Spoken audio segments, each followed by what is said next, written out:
Speedy Gonzalez here with our second test of the new SEB NEO-X. Today we're going to compare the NEO-X to my NEO Special Edition. As you can see, they're very similar in finish, and we're going to convert this one back to where it will be legal to shoot Benchrest. David Parks, on my other video, took a shot at this past weekend, came in second at Tad Emmert's 1,000-yard shoot, won $1,200, so he's pretty happy with it. That's a down payment for his new NEO-X that he's going to put in with SEB today. Anyways, we're going to convert this one back to Benchrest, and then we're going to show you some of the things I like about this one, and hopefully we'll like about this one. We'll find out shortly. Speedy Gonzalez here again, back from the other side of the camera. I'm sorry that in this description you don't get to see my lovely face, but you'll just have to grin and bear it. As you can see, the new NEO-X, this happens to be the polished version, which of course I love. It's very similar to the finish, or identical to the finish, of my SEB Special Edition. The SEB Special Editions are all polished aluminum, and of course, if you don't shoot good, at least look good doing it. And for sure, you'll look good doing it with this one. The carrying handles on the new SEB NEO-X are mounted to this real nice little adaptation up here on the top. You have your windage and elevation handle. It's got a what F-Class John calls a honey dipper handle on it, and of course David Parks, the gentleman who shot this weekend, happens to own an apiary company that distributes bees all around the country to pollinate all sorts of different plants and almonds, orchards, and everything else. He said he's going to keep this handle regardless of whether he buys one of the SEB NEO-X's or not. So I'm going to have to hide it from him before he gets back. And of course, on the end here, you can see the X. It also has your control arm mounted to the back. The control arm allows you to, once you got it into your prone position or your seating position, like us point blank Benchrest used to do, which all the F-Class people call us, allow us to make all the adjustments needed to the rest without having to any longer get out of position. So if I wanted to raise the bridge here on the NEO-X, I would put the control arm in here. I would break this loose, and this would allow me to come up or down. And if I wanted to loosen the centerpiece here that pivots to allow you to get your final adjustment pointing at your target and your rifle in alignment with your rear bag, you loosen this one, and you can see it pivot. This comes off once you've taken your handles off. You loosen these two knobs.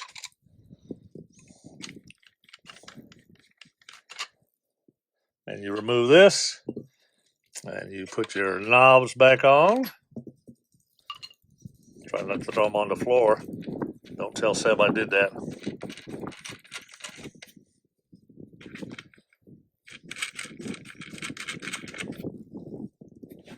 And again, this allows us to make sure it's loose. Yep. And by placing this control arm here, we have total control from our prone or our sitting position at the bench, and we no longer have to get up and make adjustments. I'm taking this to the top because we're going to change these F-Class bags out, which aren't legal in Benchrest, to these little bags, which are legal in Benchrest, as I well know, since we got disqualified at our first match last year because we had these in there, and the other guys didn't have them, so they didn't like it. Anyways, we'll lock this in place for the time being, just so it doesn't fall on it. And we'll attach our windage and elevation arm. This is a collet. That's just how easy it is. You can see I'm doing this one hand. And I'm going to lock this in place so I can remove this. In just 1 second, I'll go back to my SEB Special Edition. As you can see, if I don't have any of the accessories to attach my carrying handle, I just keep it in the little foam tube it comes in, and then I lower my bridge and let these lock knobs right here keep it in place while I'm traveling. If I want to get it out of there, of course, it's got my initials on there, SG Rifles. Same with this other one. Our motto is, if you don't shoot good, at least look good doing it. So once I've broken those, I can raise my bridge. I can lock them back in place. I can take my little foam tube out, get my handle. As you can see, all these things are highly polished. Anything you get from SEB is just first class. They're just hard to beat it. Even if you get the other ones that are just powder coated, they work just as good. So as you can see, this was the older bag. It's got the little divot here in the center, so it allows, according to the new rules by the NBRSA, allows our guns to ride here. We've got our little bags right here to guide it, and it allows the gun not to start to cant after you get some shots down the road. It keeps everything nice in the line very well. The SEB, I'm going to remove this. I'm going to see if I can do it with one hand since I lost my camera crew. He was out getting some rehab for his heart, and they wanted to keep him in hospital, so there went my crew. So one hand, I should be able to remove these, and there you go, just like that. Just like that. There's one. This little bag slides out of here. This is a new feature that SEB has for filling these bags this year. It's got a set screw that screws into, looks like a piece of Delrin to fill these bags, and you just screw it back in.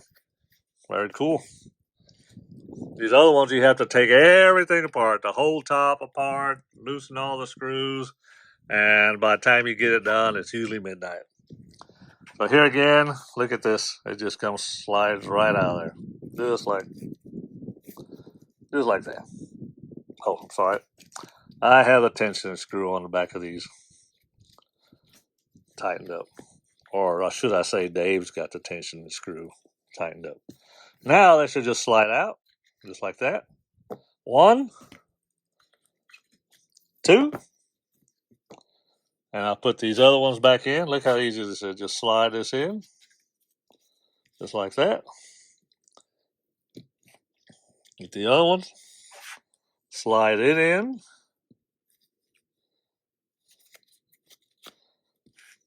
Like I said, I'm just doing this with one hand. And slide this in to here. I'm going to set this at the 3-inch mark. Do the same on this side. Slide the bag in. It's got like a little dovetail in there, or actually a little T-slot. But these bags slide right in.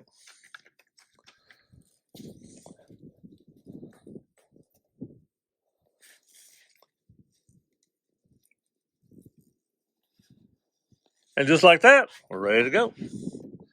So it's got marks on the outside. I don't know if this needs to be on the outside. You see that there's a 3-inch. And I'll go the 3 inches on this side. And that looks like it's about the right width for my bench gun. So we're going to start out right there. We'll just lock it in.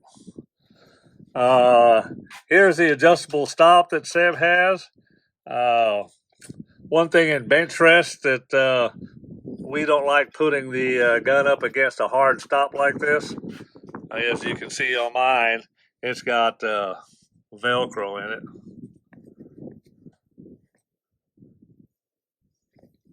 And that Velcro on there, with these little light 10.5-pound guns we shoot, oftentimes if you've got the hard forearm up against a hard stop, the inertia of just the firing pin falling can send a shock wave through the stock, hit these things, and then you'll see the gun actually bounce back if you don't have your bags tuned up well with the proper amount of sand. And if you got them too hard, a lot of times you'll see it bounce.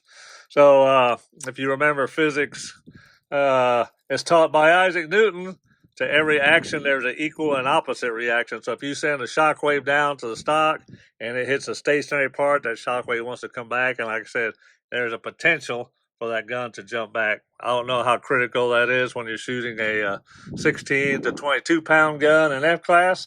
I haven't really tested it that much, but I would still be concerned about that. So when I shoot this thing, when I get mine, I'll surely have some Velcro around that or on the front of my stock just to minimize that transference of energy from my stock to the stop. But so far, I'm really liking these. So one of the issues that we found with the regular Neos, a lot of the benches that we shoot off of are rather short. And we have a rule that states that our barrel has to extend over the front of the bench. And in the leg position, we've got the rest set up in this scenario.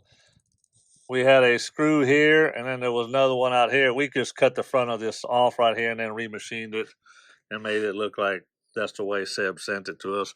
And then, of course, I had to ruin my special edition and drill and tap a hole right here to move this screw back. This way we can really get close to the end of the bench and ensure that our barrel is hanging over. Especially we only shoot 20.5 to maybe 21 3/4 inch length barrels, so they don't stick out very far past the end of the stocks. So this is one thing. This may be short enough. We'll see. If not, on mine, I'll either have to drill a hole or I'm going to try to get Seb maybe to make a shorter leg, maybe one that's about 2 inches shorter than this one, to move this from here to about this position. I don't know if he'll do that or not, but that will surely make it easier for all the Benchrest shooters who buy it. As you can see, this stop right here, the screw should be about right there. If you look at this one, you see where the stop is. It's just right below that.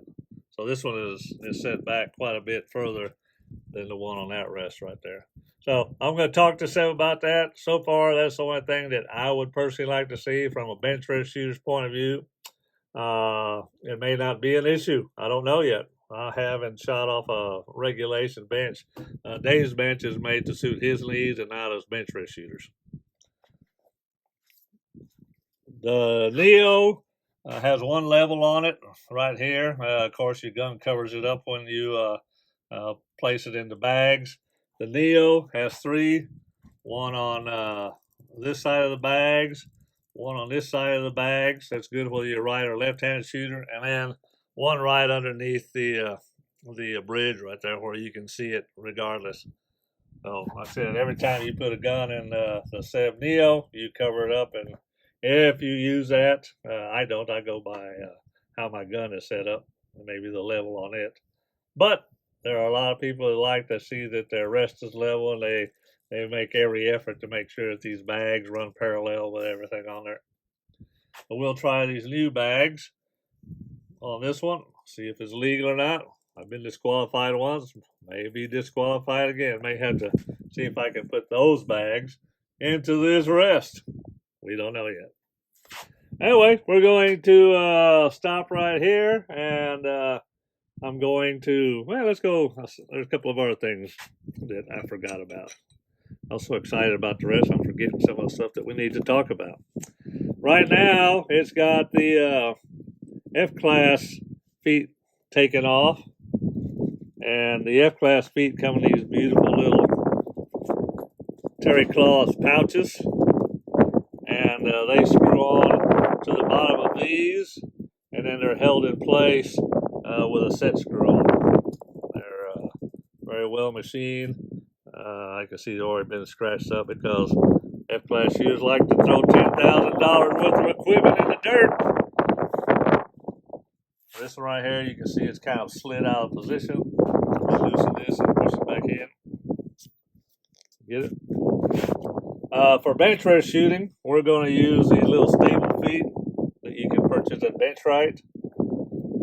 Anytime that you shoot on anybody's benches, regardless of even if you're using the F-class feet and don't want to take them off, you can use a stable feet just by putting that point in that little hole, and you'll protect the finish on your buddy's bench or yours at home or the range that you're shooting on's benches. We want to keep everybody happy nowadays. We don't want to leave a bunch of points in their bench from shooting off them. Another cool feature about this rest is that these legs right now are spread out to their maximum width. So you have a lot of room to put things on here. You see I've got the terry cloth pouch, my 3 stable feet, the F-class foot on there. I can even throw the control arm for the new SEB NEO-X. If I've got a bench that I need to get closer to the edge without my feet falling off, I can pull back on this little lever, just like so. Just like so. And then move this foot in, and it'll lock in this position. And so now, this rest is similar in footprint to the standard SEB NEO. So for extra stability, you can move this out. And if you need that room on both sides, you can pull that back and move it in. Just that easy. I'm going to keep it out to begin with and see if we can get by with that. The extra stability never hurts. If you are working on the edge of a bench because you're short on space, you can move one leg in and keep the leg from on the inside of the bench out for extra stability as well. The biggest thing I want to check is the control arm right here as far as for our windage and elevation, and see how much more precise I can get my rifle positioned on a target than this one. The SEBs are the best rest that I've ever found. I've shot the Farleys and I've shot some of the other clones of the Farley, and the SEB so far has beat all of them as far as ease of positioning the rifle, coming up to and down on my point of aim, regardless of how the wind is blowing. But even the Neo many times has a little bit of backlash on it. So when if I move to the right and I let go of the ball on the end of the handle, there's just a slight wanting to return from the way or the direction it was moving from. The Farleys and the Farley clones are bad about that too. So, but the Neo has been by far the best of all those. You can control that tension or make it easier and lighter on the SEBs with these 2 knobs right here. I've got mine set. I'm not going to break it loose because right now it's happy, and I may have to shoot it for a while longer until I get my real NEO-X. I've got a chrome one like that coming and a blue one. I like redundancy. Another thing about the Neo as compared to the new NEO-X is that if I want to raise my bridge up or lower my bridge once I'm in position, I have to get out of position, be it prone or sitting at a bench, break these 2 lock screws loose, lower it, and then lock them back in place, sit down and check and see if I'm in the position I wanted to be in, and then maybe break it loose again, either slightly come up or slightly come down. And so if you're trying to do that in a hurry, a lot of times that occupies quite a bit of time, and you have to resettle back into your seat or back into your prone position.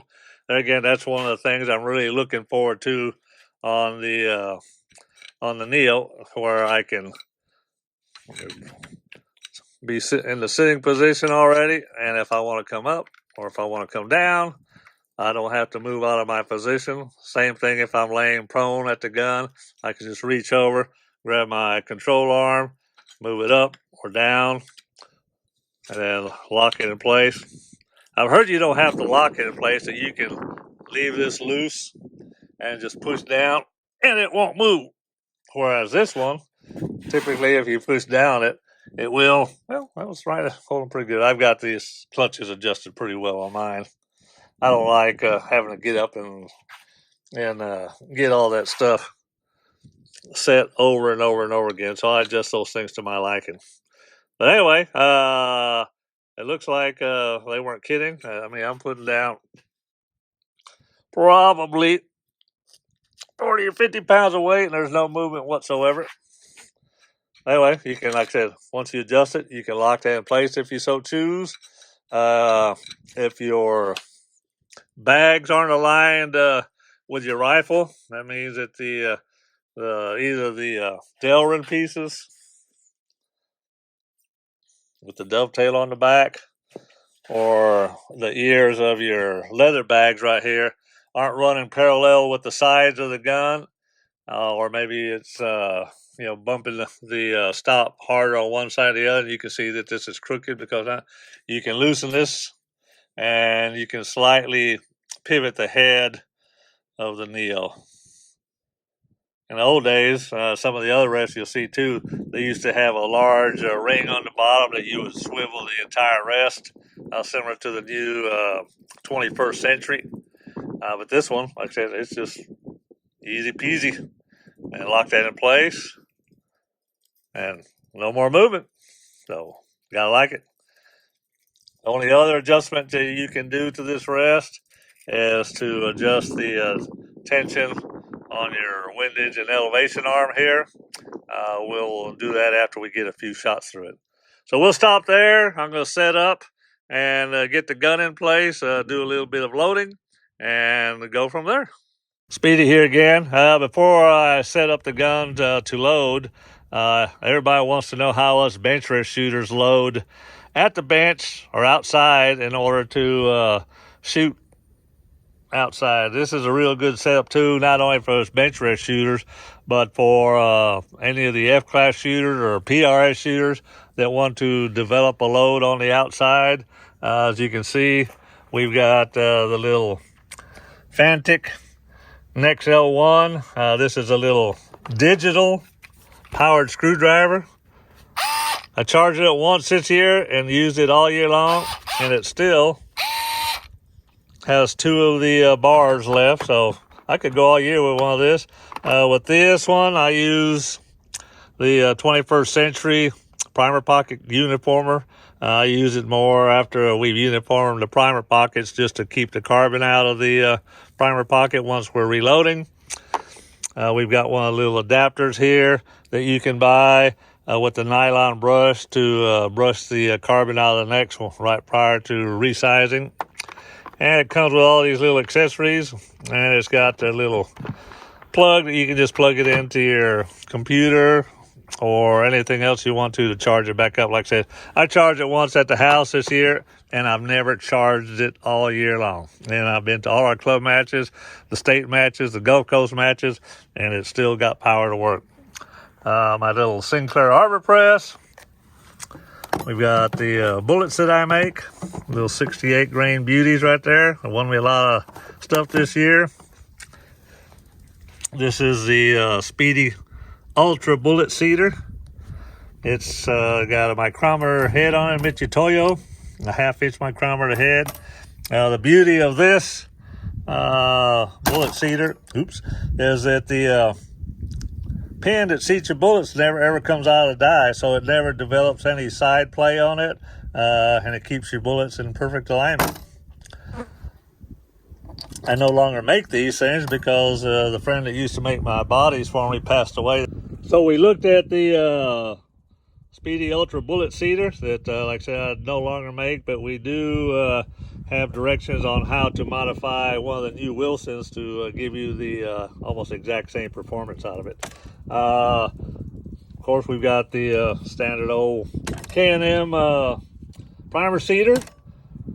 We've got the Michitoyo caliper with the Hornady adapter on it. Of course, I made my own chamber gauge out of a part of a barrel that's got the shoulder, the neck, the free bore, and the throat in there. So when I take measurements, I'm actually measuring exactly the same dimensions that you're going to find in my chamber.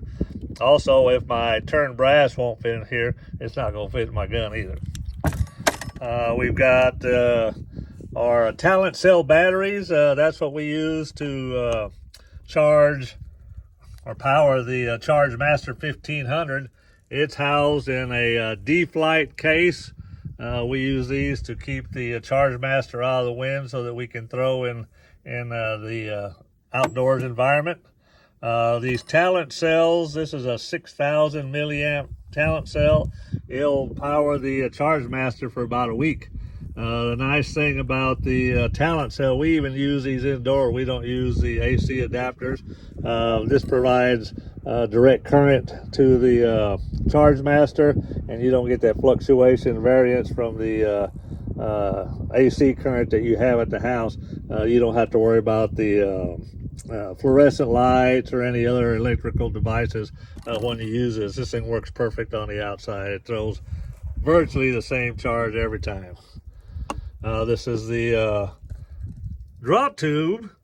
As you can see, one of these days we'll get to the end of it, that we use to throw 30 plus grains of Vitivori N133 into our little PPC cases here. That's typically, oops, let's get this in focus here. There we go, here we go.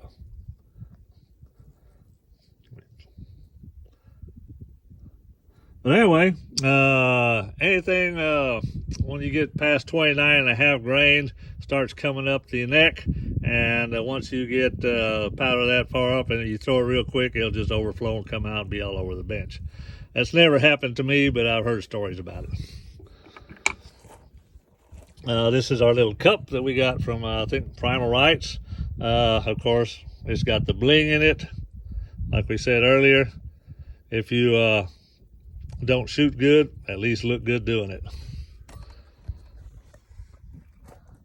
Well, we move over here to our nice, beautiful, solid carbide full-length size die.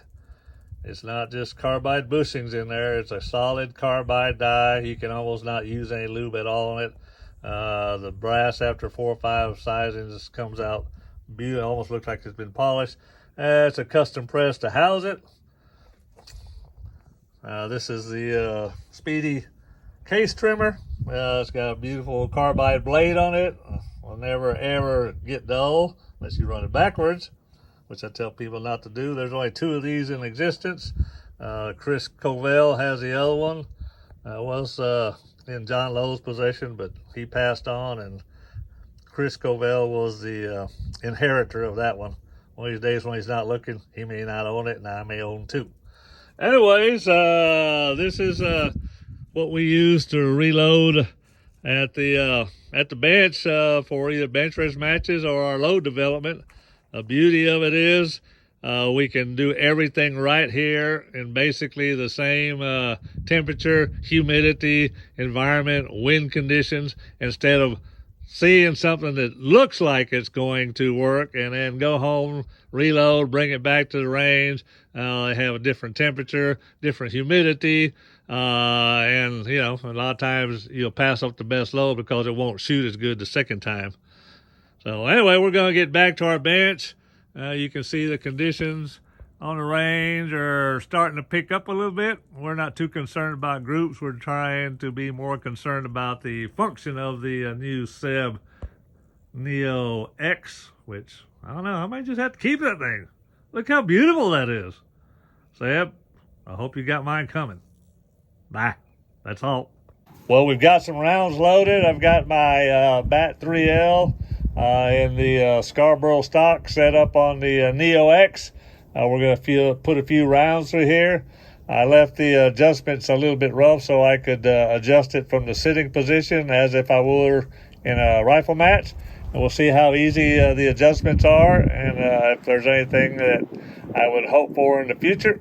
Off to the left over here, you can see the items I use to clean with, the accelerator and the patch out, the lock keys when I'm through cleaning, the JB bore paste if the barrels are getting a little fouled and the accelerator and patch out won't do it in time, the lubricant I use on my locking lugs and on the shroud inside the bolt is a TW25 by Milcom. And then we use the Benchrest Super Bolt Lube on the bolt to keep it slick and sliding forward and rearwards easy. Anyway, we're going to adjust it and see what happens.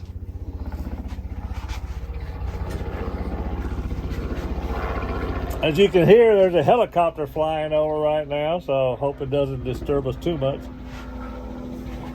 So right now, as I'm looking through the scope, I'm a little bit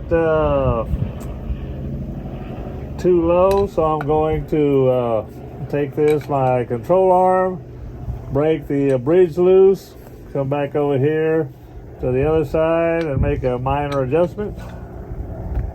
And we'll come up. And that looks pretty good right there.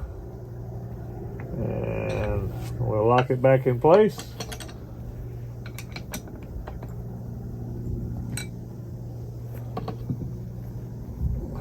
It looks like the gun is not real square. In the bags, when I look down it, I like to keep my gun perpendicular to the rest stuff here in the front, and right now it's just canted slightly.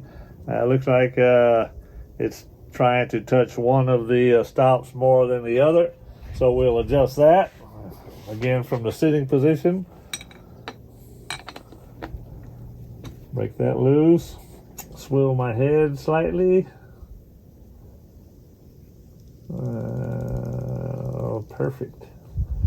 Perfect.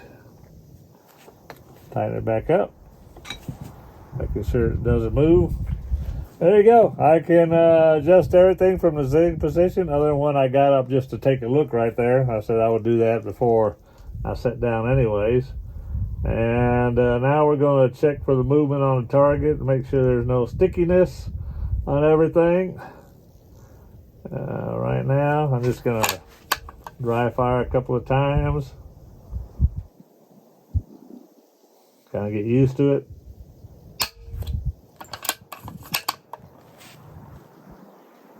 And the positioning is really quick and precise.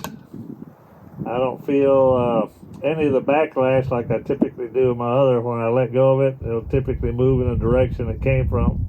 And holding at 6 o'clock on the bolt.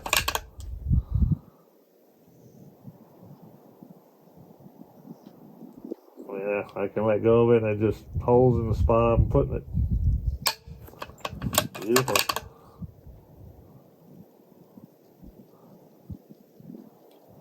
I'm in love. I moved my other SEB off the bench. She's probably not liking what I'm going to say about her after using this one. But I think she's moving out of the house pretty soon. This is just excellent. I can position it, let go of it, it stays exactly where I left it. No wanting to creep back in the direction it came from. If I come down on my 6 o'clock position and let go, it just holds perfectly. And if I come up to my 6 o'clock position,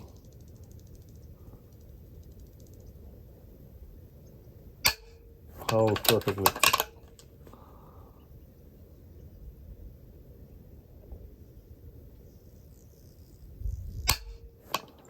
I like it.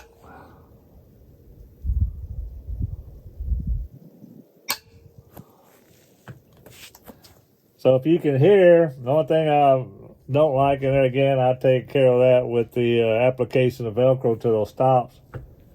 You can hear that hard stop. I'm not a fan of that at all. But other than that, the rest just moves beautifully. Stays in position, doesn't creep back.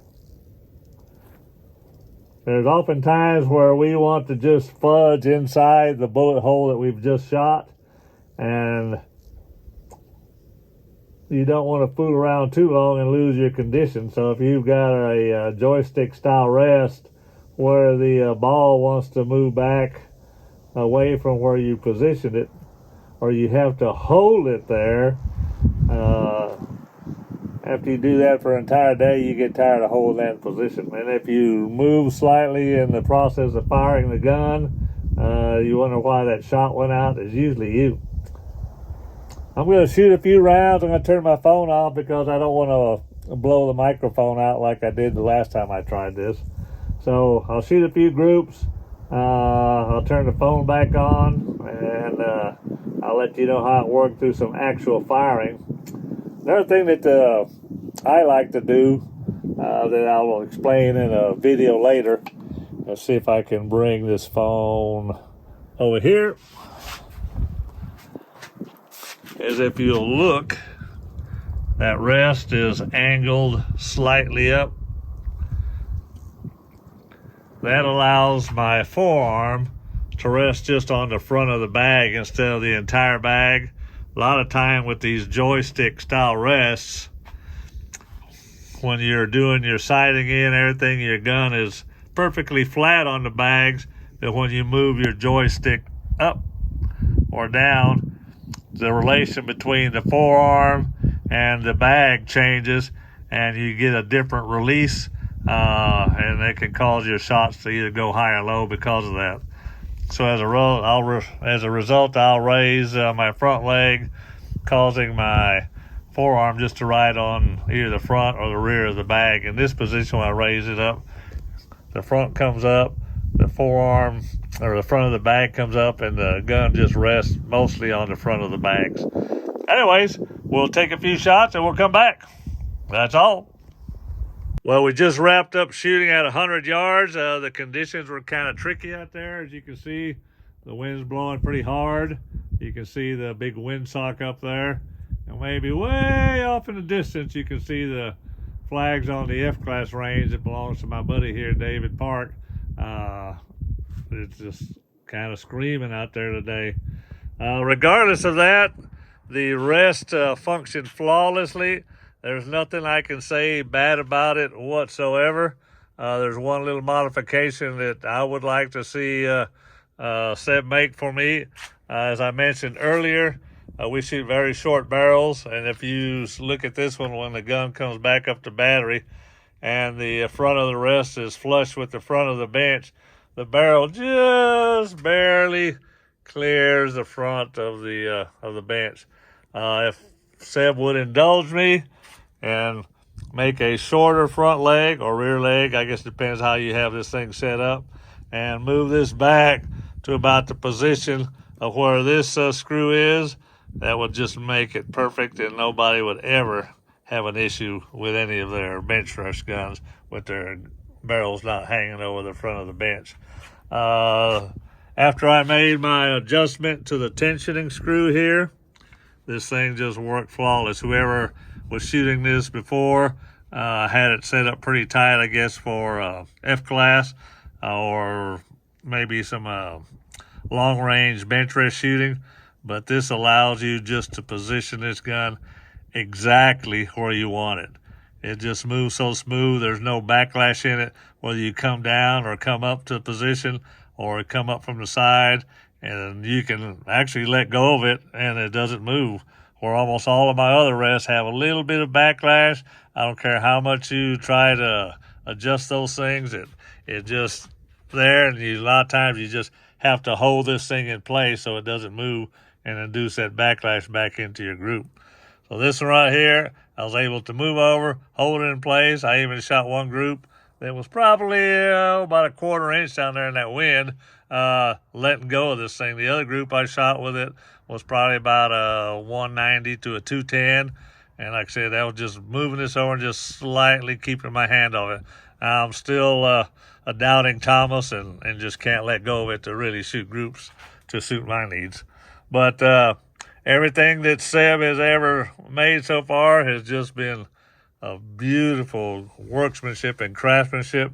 As you can see, I'm a big SEB fan. I even use his rear bags on all my guns. The leather doesn't stretch. You've got a choice of different materials for the ears for the gun to ride in. This thing just rides slick as glass in here. The only addition I make is look in here, you can see the hard felt that I put in there to keep the ears spread to where my gun just rides in here and the ears don't want to close up and lift the gun back up and cause your shots to go down. Other than that, I may not get this one back. I may just hold on to it and keep it hostage until I get my two. But it's a beautiful rest. Beautiful workmanship. Whatever he's charging for these things, I guarantee you it's damn well worth the money. Give you a trip, one more walk around here so you can look at all this magnificent hardware and beautiful workmanship on everything. Fit and finish is just flawless. Anyway, that's all. Keep them small.